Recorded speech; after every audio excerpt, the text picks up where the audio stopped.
महादेव दीवाना की प्रस्तुति अनमोल कॉल।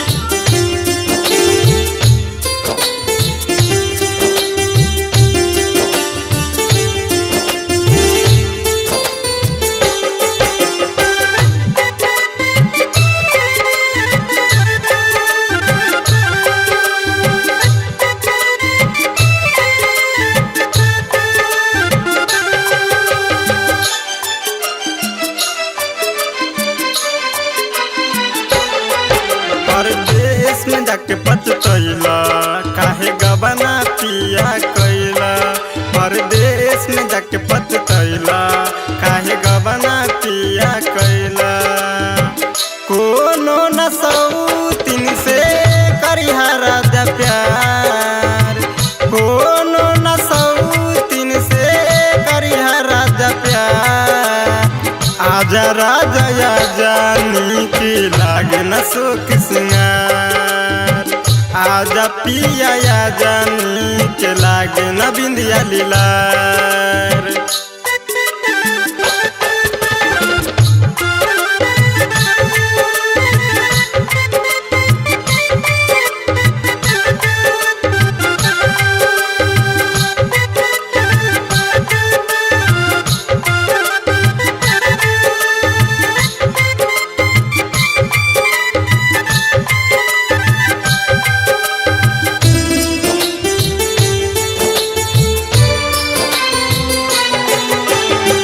बचपन से केहू से ना कैनी पिया प्यार हो।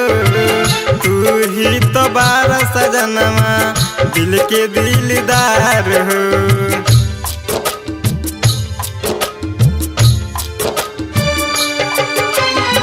बचपन से केहू से ना कैनी राजा प्यार हो।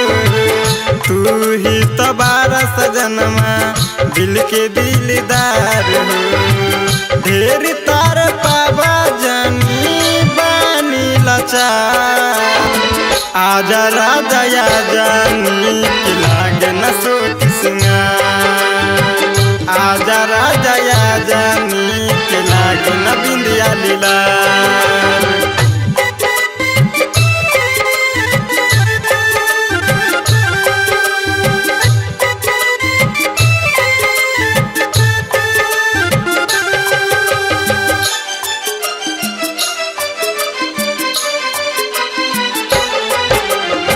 रहिया निहारी ले रतिया के रतिया। आके सटाला पियावा छतिया से छतिया।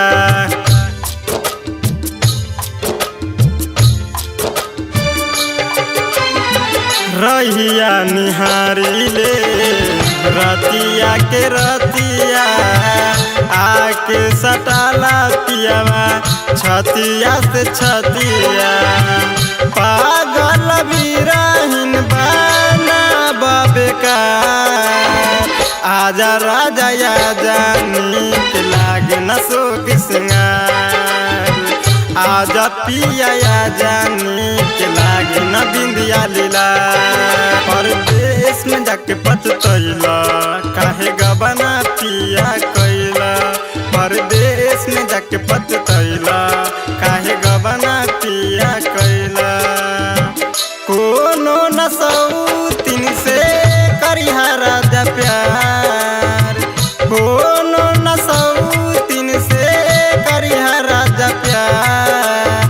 आजा राजा या जानी की लागे न सुख सिंगार।